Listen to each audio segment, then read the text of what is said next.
सभी मित्रों का मेरा प्यार भरा नमस्कार। तो दोस्तों, कक्षा 8 के इतिहास का पूरी पुस्तक का हम अध्ययन कर रहे हैं और आज तीसरा चैप्टर है। 2 चैप्टर हमने पहले अध्ययन कर लिए थे। तो तीसरा चैप्टर है ग्रामीण क्षेत्र पर शासन चलाना। अंग्रेज़ों ने ग्रामीण क्षेत्र पर शासन कैसे चलाया, इसके बारे में आज हम अध्ययन करेंगे। तो दोस्तों, कंपनी दीवान बन गई। 12 अगस्त 1765 को मुग़ल बादशाह ने ईस्ट इंडिया कंपनी को बंगाल का दीवान तैनात किया। इस बात की पूरी संभावना है कि यह घटना मुट्ठी भर अंग्रेज़ों और हिंदुस्तानियों की मौजूदगी में रॉबर्ट क्लाइव के तंबू में घटी होगी, लेकिन ऊपर दिए गए चित्र में इस घटना को भव्य समारोह के रूप में दिखाया गया। यह चित्र उस चित्रकार ने बनाया जिसे रॉबर्ट क्लाइव ने अपने जीवन की यादगार घटनाओं को चित्रित करने का जिम्मा सौंपा था।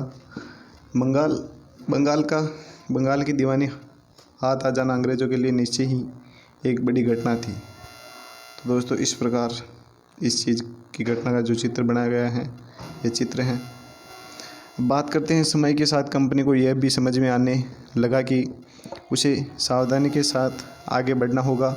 बाहरी ताकत होने की वजह से उसे उन लोगों को भी शांत रखना था जो गांव देहात में पहले शासन चला चुके थे और जिनके पास अभी भी काफ़ी ताकत और सम्मान था। ऐसे जो लोग स्थानीय सत्ता में रह चुके थे, उन्हें नियंत्रित करना तो ज़रूरी था, लेकिन उन्हें ख़त्म नहीं किया जा सकता था। यह काम कैसे हो, इस अध्याय में हम देखेंगे कि कंपनी ने ग्रामीण इलाकों को उपनिवेश कैसे बनाया, आय के संसाधन कैसे जुटाई, लोगों के अधिकार किस तरह तय किए और मनमाफिक फसलों की खेती कैसे कराई। कंपनी की आमदनी। तो कंपनी दीवान तो बन गई थी, लेकिन अभी खुद को एक व्यापारी ही मानती थी। कंपनी भारी भरकम लगान तो चाहती थी, लेकिन उसके आकलन और वसूली की कोई नियमित व्यवस्था करने में हिचकिचा रही थी। उसकी कोशिश यही थी कि वह ज़्यादा से ज़्यादा राजस्व हासिल करे और कम से कम कीमत पर बढ़िया सूती और रेशम कपड़ा खरीदे। इसी कारण 5 साल के भीतर बंगाल में कंपनी द्वारा खरीदी गई जाने वाली चीज़ों का कुल मूल्य दोगुना हो चुका था। 1865 से पहले कंपनी ब्रिटेन से सोना और चांदी का आयात करती थी और इन चीज़ों के बदले सामान खरीदती थी। अब बंगाल में इकट्ठे होने वाले पैसे से ही निर्यात करने के लिए चीज़ें खरीदी जा सकती थी। जल्द ही यह जाहिर हो गया कि बंगाल की अर्थव्यवस्था एक गहरे संकट में फंसती जा रही है। कारीगर गांव को छोड़कर भाग रहे हैं क्योंकि उन्हें बहुत कम कीमत पर अपनी चीज़ें कंपनी को जबरन बेचनी पड़ती थी। किसान अपना लगान नहीं चुका पा रहे थे, कारीगरों का उत्पादन गिर रहा था और खेती चौपट होने की दिशा में बढ़ रही थी। अब 1770 में पड़े अकाल ने बंगाल में 1 करोड़ लोगों को मौत की नींद सुला दिया। इस अकाल में लगभग 1/3 आबादी समाप्त हो गई। खेती में सुधार की ज़रूरत। अगर अर्थव्यवस्था संकट में थी तो क्या कंपनी अपनी राजस्व आय के बारे में आश्वस्त रह सकती थी? कंपनी के ज़्यादातर अफसरों को यह लगने लगा था कि ज़मीन में निवेश करना और खेती में सुधार लाना ज़रूरी है। यह काम किस तरह किया जा सकता था? इस सवाल पर 2 दशकों तक बहस चली। आखिरकार कंपनी ने 1793 में सताई बंदोबस्त लागू किया। इस बंदोबस्त की शर्तों के हिसाब से राजाओं और तालुकदारों को जमींदारों के रूप में मान्यता दी गई। उन्हें किसानों से लगान वसूलने और कंपनी को राजस्व चुकाने का जिम्मा सौंपा गया। उनकी ओर से चुकाई जाने वाली राशि स्थायी रूप से तय की गई। इसका मतलब यह था कि भविष्य में कभी भी उन्हें इजाफा नहीं किया जाना था। अंग्रेज़ों को लगता था कि इसमें उन्हें नियमित रूप से राजस्व मिलता रहेगा और जमींदारों को ज़मीन में सुधार के लिए खर्च करने का प्रोत्साहन मिलेगा। उन्हें लगता था कि क्योंकि राज्य की ओर से राजस्व की मांग बढ़ने वाली नहीं थी, इसलिए जमींदार बढ़ते उत्पादन से फायदे में रहेंगे। अब समस्या। मगर स्थायी बंदोबस्त ने भी समस्या पैदा कर दी थी। कंपनी के अफसरों ने पाया कि अभी भी जमींदार ज़मीन में सुधार करने के लिए खर्चा नहीं कर रहे थे। असल में कंपनी ने भी राजस्व तय किया था, वह इतना ज़्यादा था कि उसको चुकाने में ज़मींदार को भारी परेशानी हो रही थी। जो ज़मींदार राजस्व चुकाने में विफल हो जाता, उसकी ज़मींदारी छीन ली जाती और बहुत सारी ज़मींदारियों को कंपनी बाकायदा नीलाम कर चुकी थी। 19वीं सदी के पहले दशक तक हालात बदल चुके थे। बाज़ार कीमतें बढ़ी और धीरे धीरे खेती का विस्तार होने लगा। इसमें ज़मींदारों की आमदनी में तो सुधार आया, लेकिन कंपनी को कोई फ़ायदा नहीं हुआ क्योंकि कंपनी तो हमेशा के लिए राजस्व तय कर चुकी थी, अब वह राजस्व में वृद्धि नहीं कर सकती थी। लेकिन जमींदारों को अभी भी ज़मीन की बेहतरी में कोई दिलचस्पी नहीं थी। उनमें से कुछ तो बंदोबस्त के शुरुआती सालों में ही अपनी ज़मीन गंवा चुके थे, जो बच रह गए थे अब उन्हें बिना परेशानी और निवेश का खतरा उठाए आमदनी की उम्मीद दिखाई दे रही थी। जब तक जमींदार किसानों को ज़मीन देकर उनसे लगान वसूल सकते थे, उन्हें ज़मीन में सुधार की परवाह नहीं थी। दूसरी तरफ गाँवों में किसानों को यह व्यवस्था बहुत दमनकारी दिखाई दी। किसान को जो लगान चुकाना था वह बहुत ज़्यादा था और ज़मीन पर उसका अधिकार सुरक्षित नहीं था। लगान चुकाने के लिए अक्सर महाजन से कर्जा लेना पड़ता था। अगर वह लगान नहीं चुका पाता था तो उसे पुश्तैनी ज़मीनों से बेदखल कर दिया जाता था। एक नई व्यवस्था। 19वीं सदी की शुरुआत में ही कंपनी के बहुत सारे अधिकारियों को इस बात का यकीन हो चुका था कि राजस्व बंदोबस्त का दोबारा बदलाव लाना जरूरी था। जब कंपनी को शासन और व्यापार के अपने खर्च चलाने के लिए और पैसे की ज़रूरत हो तो वह स्थायी रूप से राजस्व तय करके काम कैसे चला सकती है। बंगाल प्रेसिडेंसी के उत्तर पश्चिमी प्रांतों के लिए होल्ड मैकेंजी नामक अंग्रेज ने एक नई व्यवस्था तैयार की, जिसे 1822 में लागू किया गया। मैकेंजी को विश्वास था कि उत्तर भारतीय समाज में गांव एक महत्वपूर्ण सामाजिक संस्था है और उसको बचाए जाए रखना चाहिए। उसके आदेश पर कलेक्टरों ने गांव-गांव का दौरा किया, ज़मीन की जांच की, खेतों को मापा और विभिन्न समूहों के रीति रिवाजों को दर्ज किया। गांव के एक एक खेत के अनुमानित राजस्व को जोड़कर हर गांव या ग्राम समूह से वसूल होने वाले राजस्व का हिसाब लगाया था।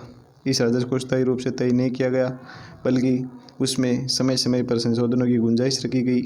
राजस्व इकट्ठा करने और उसे कंपनी को अदा करने का जिम्मा जमींदार की बजाय गांव के मुखिया को सौंपा। इस व्यवस्था को महलवारी बंदोबस्त का नाम दिया गया। मुनरो व्यवस्था। ब्रिटिश नियंत्रण वाले दक्षिण भारतीय इलाकों में भी स्थायी बंदोबस्त की जगह नई व्यवस्था अपनाने का प्रयास किया जाने लगा। वहाँ जो नई व्यवस्था विकसित हुई उसे रैयतवार या रैयतवारी का नाम दिया गया। कैप्टन अलेक्जेंडर रीड ने टीपू सुल्तान के साथ चले युद्ध के बाद कंपनियों द्वारा कब्जे में लिए गए कुछ इलाकों में इस व्यवस्था को आजमा कर भी देख लिया था। थॉमस मुनरो ने इस व्यवस्था को विकसित किया और धीरे धीरे दक्षिण भारत में यही व्यवस्था लागू कर दी गई। रीड और मुनरो को लगता था कि दक्षिण में परंपरागत जमींदार नहीं थे, इसलिए उनका यह तर्क था कि उन्हें सीधे किसानों से ही बंदोबस्त करना चाहिए जो पीढ़ियों से ज़मीनों पर खेती करते आ रहे थे। राजस्व आकलन से पहले उनके खेतों का सावधानीपूर्वक और अलग से सर्वेक्षण किया जाना चाहिए था। मुनरो का मानना था कि अंग्रेजों को पिता की भांति किसानों की रक्षा करनी चाहिए। सब कुछ ठीक नहीं था। नई व्यवस्था लागू होने के बाद महज कुछ सालों के भीतर उन्हें समस्याएं दिखाई देने लगी। ज़मीन से होने वाली आमदनी बढ़ाने के चक्कर में राजस्व अधिकारियों ने बहुत ज़्यादा राजस्व तय कर दिया था। किसान राजस्व चुका नहीं पा रहे थे, रैयत गाँव से भाग रहे थे, बहुत सारे क्षेत्रों में गाँव वीरान हो चुके थे। आशावादी अफसरों को उम्मीद थी कि नई व्यवस्था किसानों को संपन्न उद्यमशील किसान बना देगी, लेकिन ऐसा नहीं हुआ। यूरोप के लिए फसलें। अंग्रेजों ने यह भी महसूस किया कि ग्रामीण इलाके न केवल राजस्व प्रदान कर सकते हैं, बल्कि वहाँ यूरोप की ज़रूरत के हिसाब से सही फसलें भी पैदा की जा सकती हैं। 18वीं सदी के आखिर तक कंपनी ने अफीम और नील की खेती पर पूरा जोर लगा दिया था। इसके बाद लगभग 150 साल तक अंग्रेज देश के विभिन्न भागों में किसी न किसी फसल के लिए किसानों को मजबूर कर रहे थे।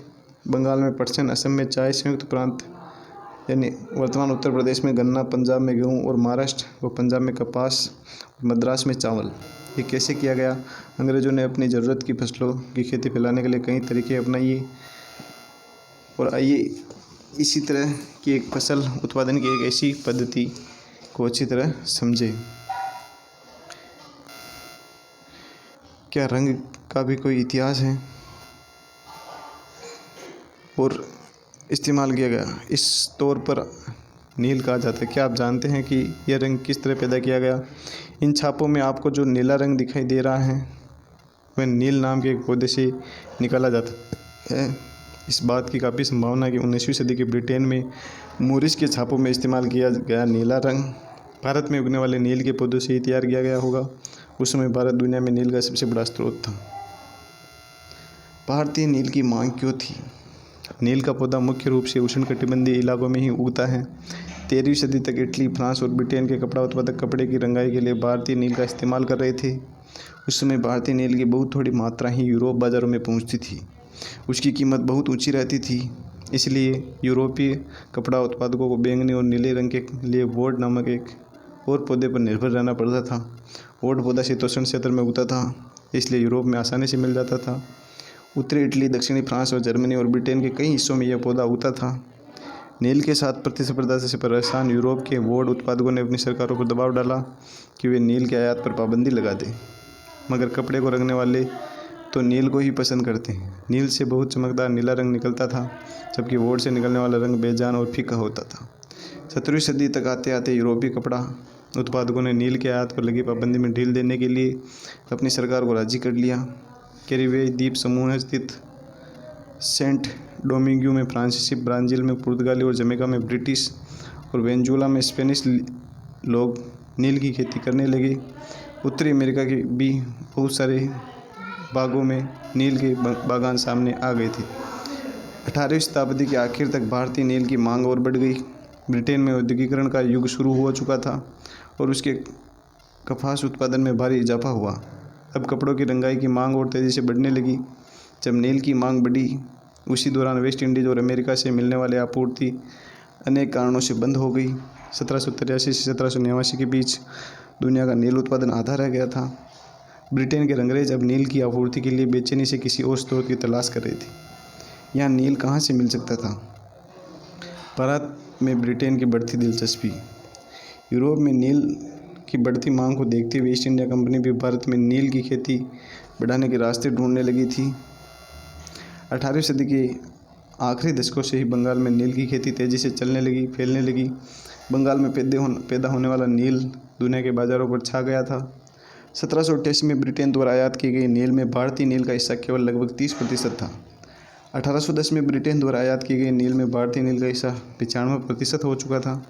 जैसे जैसे नील का व्यापार फैला, कंपनी के अफसर और व्यावसायिक एजेंट नील के उत्पादन में पैसा लगाने लगे। समय बीतने के साथ कंपनी के बहुत सारे अधिकारियों ने नील के अपने कारोबार पर ध्यान देने के लिए अपनी नौकरियां छोड़ दी। भारी मुनाफे की उम्मीद में स्कॉटलैंड और इंग्लैंड के बहुत सारे लोग भारत आए और उन्होंने नील के बागान लगा दिए। जिनके पास नील की पैदावार के लिए पैसा नहीं था, उन्हें कंपनी और नए नए बैंक कर्जा देने को तैयार रहते थे। नील की खेती कैसे होती थी? नील की खेती के दो मुख्य तरीके थे, निजी और रैयती। निजी खेती की व्यवस्था में बागान मालिक खुद अपनी ज़मीन में नील का उत्पादन करते थे। या तो वह ज़मीन खरीद लेते थे या दूसरे जमींदारों में से ज़मीन भाड़े पर ले लेते थे और मजदूरों को काम पर लगाकर नील की खेती करवाते थे। निजी खेती की समस्याएं। बागान मालिकों को निज खेती का क्षेत्रफल फैलाने में मुश्किलें आ रही थी, तो नील की खेती केवल उपजाऊ ज़मीन पर ही की जा सकती थी। ऐसी ज़मीनों पर आबादी पहले ही बहुत ज़्यादा थी। यहाँ वहाँ छोटे मोटे खेत ही उनके हाथ लग पाते थे। नील की खेती करने के लिए उन्हें बड़े बड़े भूखंडों की ज़रूरत थी। इस तरह की ज़मीनें उन्हें कहाँ से मिल सकती थी? उन्हें नील की फैक्ट्री के इर्द गिर्द पट्टे पर ज़मीन लेने के प्रयास किए और वहाँ के किसानों को हटवा दिया गया। इससे टकराव और तनाव पैदा हो जाते थे। मज़दूरों का इंतज़ाम करना भी आसान नहीं था। बड़े बागान के लिए बहुत सारे मज़दूरों की ज़रूरत होती थी। मज़दूरों की ज़रूरत भी सबसे ज़्यादा उसी समय होती थी जब किसान धान की खेती में व्यस्त रहते थे। बड़े पैमाने पर निज खेती के लिए बहुत सारे हल बैलों की भी ज़रूरत थी। 1 बीघा नील की खेती के लिए 2 हल चाहिए होते। इसका मतलब यह था कि अगर किसी बागान मालिक के पास 1000 बीघा ज़मीन है तो उसे 2000 हलों की ज़रूरत पड़ती थी। हलों को खरीदना और उनका रखरखाव एक बड़ी समस्या थी। किसानों से भी हल नहीं मिल सकते थे। उन्हें अपने लिए ही इन चीज़ों की ज़रूरत होती है। जिस समय नील उत्पादकों को ज़रूरत होती थी, उस समय किसानों के हल बैल भी चावल के खेतों में व्यस्त रहते थे। 19वीं सदी के आखिर तक बागान मालिक निजी खेत का क्षेत्रफल फैलाने में हिचकिचाते थे। इस व्यवस्था के तहत पैदावार वाले 25% से भी कम ज़मीन आती थी। बाकी ज़मीन रियायती व्यवस्था के अंतर्गत थी। रियायती की ज़मीन पर नील की खेती। रियायती व्यवस्था के तहत बागान मालिक रियायतों के साथ एक अनुबंध सट्टा करते थे। कई बार वे गांव के मुखियाओं को भी रियायतों की तरफ समझौता करने के लिए बाध्य कर देते थे। जो अनुबंध पर दस्तखत करते थे, उन्हें नील उगाने के लिए कम ब्याज पर बागान मालिकों से नकद कर्जा मिल जाता था। कर्जा लेने वाले रियायत को अपनी कम से कम 25% ज़मीन पर नील की खेती करनी होती थी। बागान मालिक बीज और उपकरण मुहैया कराते थे, जबकि मिट्टी को तैयार करने, बीज बोने और फसल देखभाल करने का जिम्मा काश्तकारों के ऊपर रहता था। जब कटाई के बाद फसल बागान मालिक को सौंप दी जाती तो रैयत को नया कर्जा मिल जाता था और वही चक्र दोबारा चलता रहता। और इससे आगे बात करें तो ये नील के उत्पादन के बारे में कुछ फोटोग्राफ्स दिए हैं इसमें। तो नील की खेती के आसपास स्थित नील का एक कारखाना इसमें दिखाया गया है और ये सारी चीज़ें हैं। तो दोबारा शुरू हो जाता था। जो किसान पहले इन कर्जों से बहुत आकर्षित थे उन्हें जल्दी ही समझ में आ गया कि यह व्यवस्था कितनी कठोर है। उन्हें नील की जो कीमतें मिलती थी वह बहुत कम थी और कर्जों का सिलसिला कभी ख़त्म ही नहीं होता। समस्याएं और भी थी। बागान मालिक चाहते थे कि किसान अपने सबसे बढ़िया खेतों में ही नील की खेती करे, लेकिन नील के साथ परेशानी यह थी कि उसकी जड़ें बहुत गहरी होती थी और वह मिट्टी की सारी ताकत खींच लेती थी। नील की कटाई के बाद वहाँ धान की खेती नहीं की जा सकती थी। नील विद्रोह और उसके बाद मार्च 1859 में बंगाल के हजारों रेहतों ने नील की खेती से इनकार कर दिया।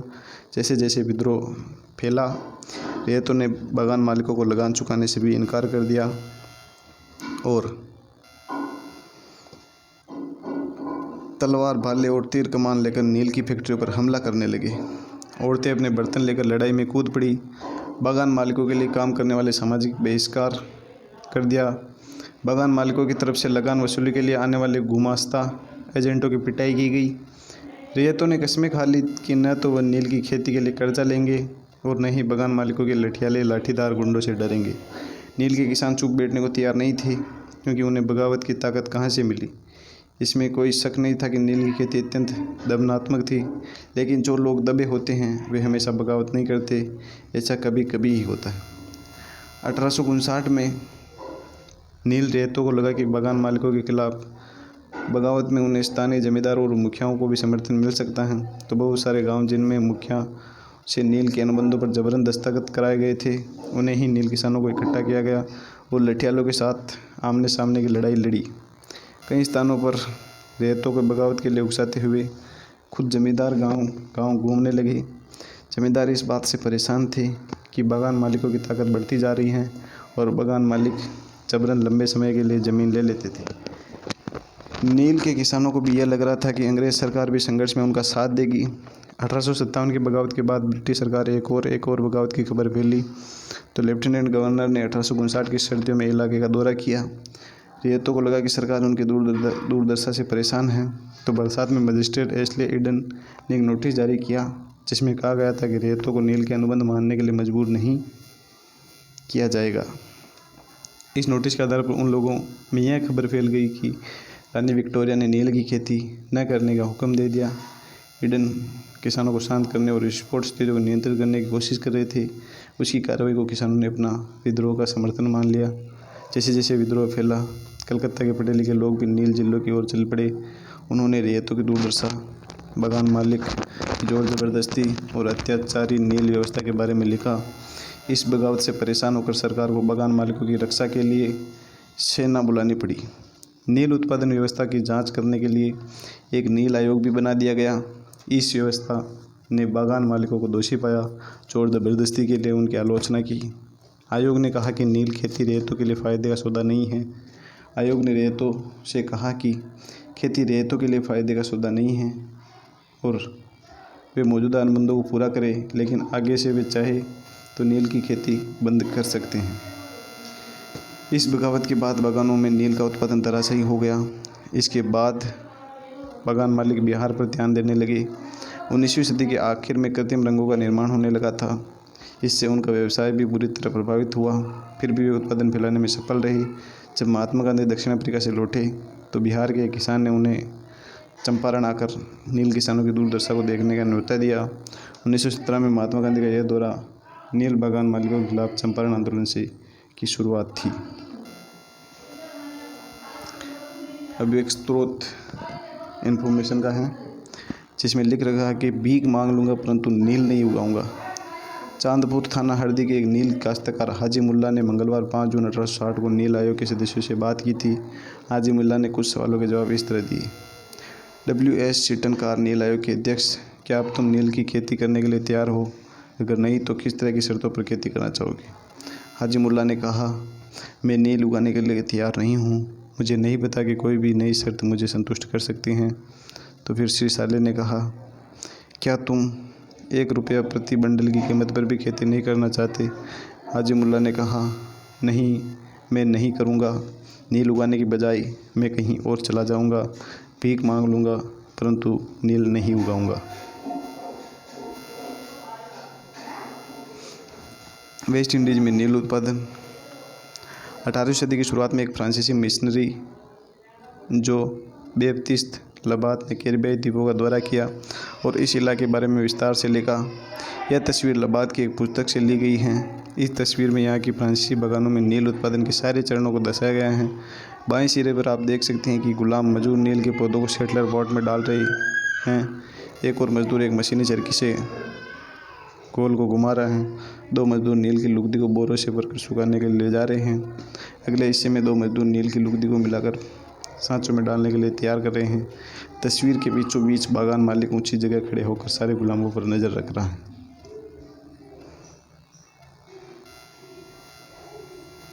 इसी तरह तीसरे अध्याय की समाप्ति हुई। तो दोस्तों, डॉक्टर IAS चैनल को सब्सक्राइब कीजिए और निरंतर अपनी अध्ययन को